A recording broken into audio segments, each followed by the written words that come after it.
आज का हमारा टॉपिक है द ज्योमेट्रिक सीरीज़। आपने ज्योमेट्रिक सीक्वेंस पढ़ा था। जब हम ज्योमेट्रिक सीक्वेंस की टर्म्स को सम के तौर पर लिखते हैं तो वो ज्योमेट्रिक सीरीज़ बन जाती है। डेफिनेशन देखते हैं। The sum of terms of a geometric sequence is called a geometric series. यानी आपने ज्योमेट्रिक सीक्वेंस की टर्म्स को जब ऐड करना है तो वो ज्योमेट्रिक सीरीज़ बन जाएगी। अच्छा, यहाँ ये फार्मूला प्रूफ किया हुआ है, हमें इसे प्रूफ करने की ज़रूरत नहीं है। जस्ट हम इस फार्मूले को याद करेंगे। Sum of n terms of geometric series is equal to a1 into 1 minus r raise to power n by 1 minus r where r is not equal to 0।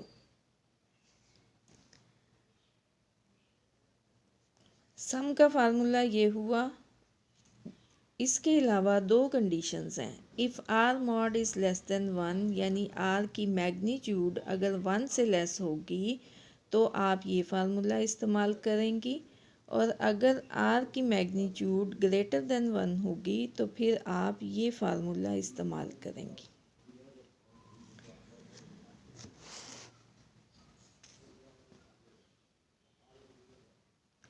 Example देखते हैं। Find the sum of n terms of geometric series if A N is this. यानी nth term का formula given है, हमने sum find out करना है n terms of geometric series. A N given है, यहाँ n की वैल्यू 1 पुट करेंगे, 2 पुट करेंगे, 3 पुट करेंगे इस इक्वेशन में, और हम सीक्वेंस फाइंड आउट करेंगे। तो a1 की वैल्यू यहाँ 1 लगाने से -3, वैसे ही 2/5 रेज़ टू पावर n, इसको हम मल्टीप्लाई कर देते हैं, 3 2s are 6, तो ये -6/5। जब हम n की वैल्यू 2 लगाएंगे तो फिर -3 इंटू 2/5 होल स्क्वायर, तो -3 इंटू 2/5 होल स्क्वायर, इसको मल्टीप्लाई करेंगे आपस में और सिंप्लीफाई करेंगे। इसका पहले आप स्क्वायर लेंगी, 2 का स्क्वायर 4 हो जाएगा, 5 का स्क्वायर 25 हो जाएगा, 4 को आप इससे मल्टीप्लाई करेंगी तो -12/25 आ जाएगा। इसी तरह से a3 फाइंड आउट कर लेंगे तो ये सीक्वेंस हमारे पास ये आ जाएगा। हमने sum of n terms find out करनी है, तो a1 की वैल्यू -6/5, r हम फाइंड आउट करेंगे, ये टर्म ऊपर रखेंगे, ये नीचे रखेंगे, तो ये कॉमन रेशो आ जाएगी। तो इस तरह -12/25 डिवाइडेड बाय -6/5, ये -12/25 वैसे लिखा, चूँकि ये डिनोमिनेटर में भी फ्रैक्शन है तो ये उलट हो जाएगी, तो इस तरह -5/6 आ जाएगा। 5 से 25 को हम कैंसिल कर देंगे, इसी तरह यहाँ से कैंसिल करेंगे तो 2/5 आ जाएगी वैल्यू। तो हमने सम ऑफ n टर्म्स ही फाइंड आउट करना है, इसलिए n की जगह n ही आएगा।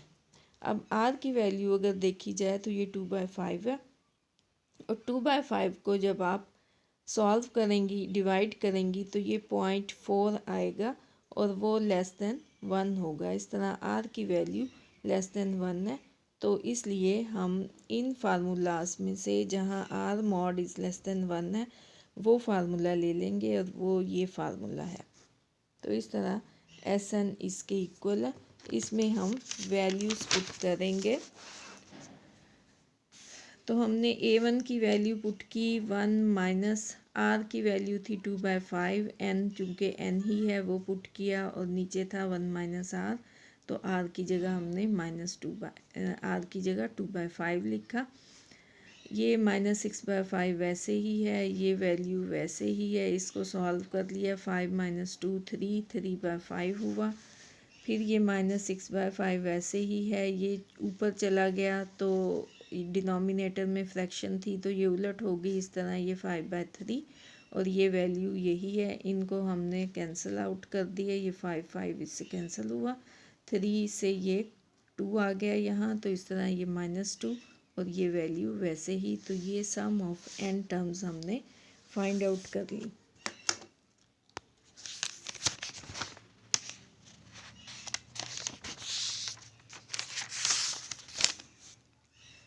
अब आते हैं एक्सरसाइज पे। Find the sum of first 15 terms of geometric sequence. तो A1 की वैल्यू 1 है, R की वैल्यू 1/3 बाय 1 यानी 1/3 होगी। N आपके पास 15 है, R की वैल्यू आपके पास 1/3 है यानी लेस देन 1 है, इसलिए हम ये फार्मूला इस्तेमाल कर रहे हैं। यहाँ हम वैल्यूज़ पुट कर देंगे। A1 की वैल्यू 1 थी, वो पुट कर दी। 1 माइनस R की वैल्यू 1/3 थी और N की वैल्यू 15 थी और नीचे 1 माइनस R, तो R हुआ 1/3। इसको सॉल्व किया, ये 1 से तो कोई फ़र्क नहीं पड़ता, वैसे ही आ गया। 1 माइनस 1 की पावर 15 और 3 की पावर 15 और नीचे यहाँ एलसीएम लेके किया तो 3 माइनस 1/3, तो 3 रेज़ टू पावर, यहाँ इसको फिर एलसीएम लेके कर लें। 3 रेज़ टू पावर 15 माइनस 1 आ जाएगा over 3 raise to power 15 into 3 minus 1 हुआ 2/3। 2/3 चूँकि नीचे था इसलिए जब ऊपर आया तो ये उलट हो गया इसका, तो ये 3/2 हुआ। तो इस तरह से ये वैल्यू हमारे पास 3 रेज़ टू पावर 15 की वैल्यू है, ये कैलकुलेटर से की है। और ये -1 और नीचे भी 3 रेज़ टू पावर 15 की वैल्यू लगा दी। ये वाला 3/2 ये है।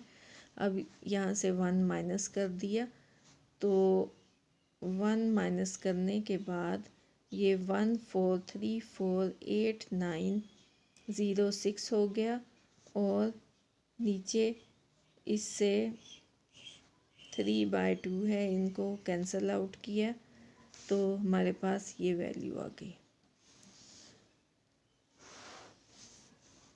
नेक्स्ट क्वेश्चन है sum to n terms the series. तो ये सीरीज़ है, ये सीरीज़ आप देखेंगी कि ज्योमेट्रिक नहीं है, इसलिए यहाँ से 2 कॉमन ले लिया। 2 कॉमन लेने से ये वैल्यू आ गई। 9/9 से हमने मल्टीप्लाई भी किया 9 से और डिवाइड भी किया और फिर इस 9 को अंदर मल्टीप्लाई कर दिया और पॉइंट ख़त्म करने के लिए 10 लगाया। यहाँ पॉइंट ख़त्म करने के लिए 100 लगाया, यहाँ पॉइंट ख़त्म करने के लिए 1000 अप टू सो ऑन। और 9/10 को अब हम यूँ लिख सकते हैं क्योंकि 10 माइनस 1 ये 9/10 ही है। ये 99/100 को यूँ लिखा जा सकता है, इसी तरह से इसको यूँ लिख सकते हैं। अब यहाँ से हमने 2 सीरीज़ बना ली। एक सीरीज़ बनी 1 + 1 + 1 अप टू n टर्म्स और दूसरी बनी 1/10 1/100 1/1000 अप टू n टर्म्स। अब इस तरह से ये जो सीरीज़ है ये चूँकि 1 ऐड हो रहा है n टाइम्स, इसलिए इसका आंसर आ जाएगा n। और ये सीरीज़ अब ज्योमेट्रिक सीरीज़ है जो कि हमने ख़ुद बनाई है। यहाँ A1 की वैल्यू 1/10 है, R की वैल्यू 1/100 बाय 1/10 आप करेंगी तो ये आंसर आएगा 1/10 और n चूँकि n ही है इसलिए अब हम फार्मूला लगा रहे हैं। चूँकि R लेस देन 1 है इसलिए हमने ये फार्मूला लगाया। अब यहाँ पे हम वैल्यूज़ पुट करेंगे तो A1 की वैल्यू 1/10 थी, 1 माइनस R की वैल्यू 1/10 थी, ऊपर n था और नीचे 1 माइनस R था, ये तो n था तो ये वैसे ही है। बाकी सब कुछ ये 1/10 है, ये इसको पावर को खोला तो ये 1 आया।